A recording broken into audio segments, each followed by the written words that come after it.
Para sustituir el pelador, antes deberemos de aflojar ambas tuercas .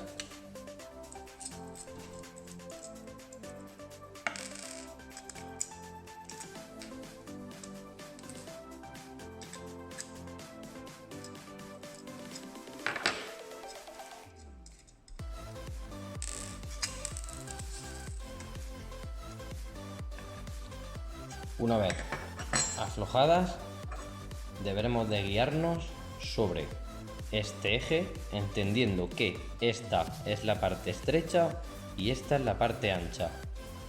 Parte estrecha es la que se introducirá en el soporte del pelador, en esta dirección o en esta. Supongamos que es en el lado derecho. Para ello tendremos que introducir el pelador en la parte posterior y fijar de nuevo la tuerca.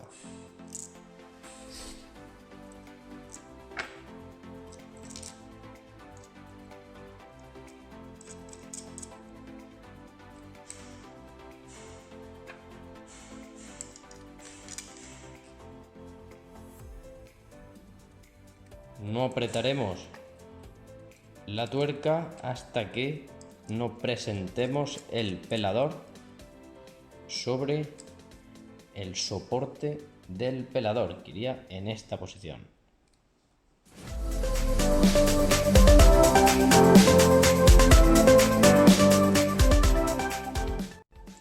Una vez tengamos las tuercas presentadas en el pelador, dispondremos a colocar el conjunto de pelador, eje de pelador, al soporte del pelador.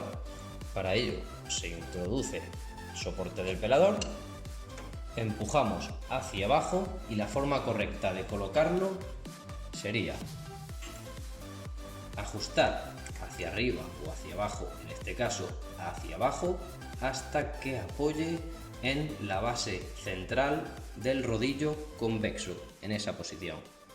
Una vez apoyado, dirigiremos el pelador hacia izquierda o derecha de forma que quede perfectamente centrado. De esta forma, el rodillo convexo podrá girar tranquilamente sin molestar al pelador. Una vez eso, apretaríamos las tuercas con llave del 8 y lo tendríamos listo.